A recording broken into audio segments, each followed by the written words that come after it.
नमस्कार, जय सियाराम। एक गोसाउनिक गीत सुने जाओ। किया ने खोलाई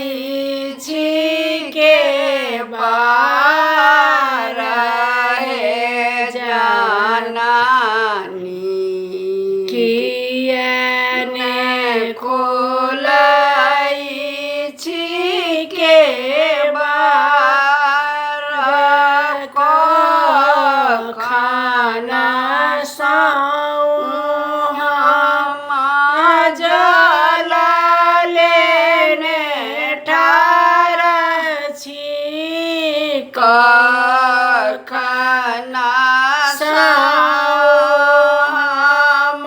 खाना लेने ठार छी जलत गेला बसिया जननी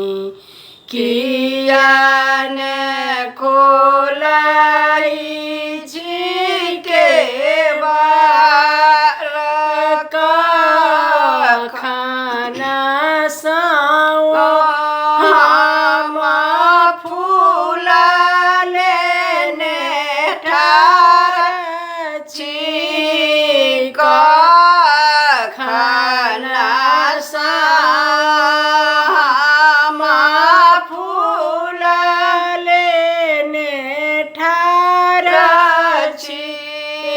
फूलत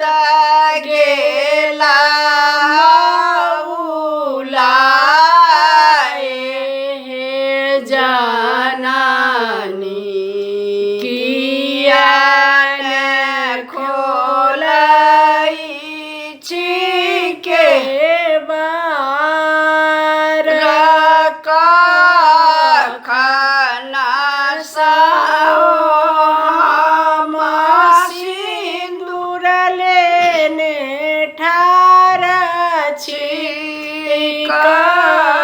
खाना हम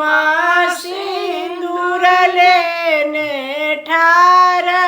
छी सिंदूर गेला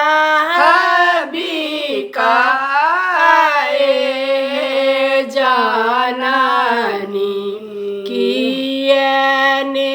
खोलाई छी के बार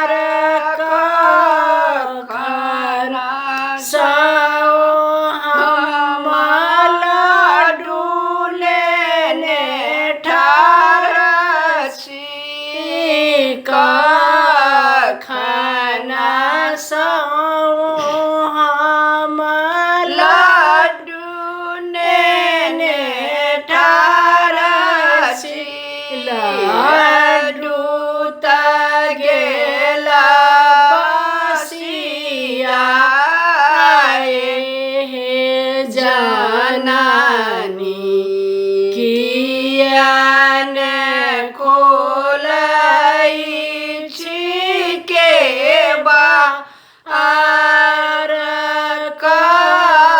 खाना हम गूगल लेने ठार छी खाना हम गूगल लेने ठार छी गूगल गेला मी जाए जाननी किया ने खोलाई छी के बार किया ने खोलाई छी के बार है जाननी किया ने खोलाई छी के बार। नमस्कार, जय श्री राम।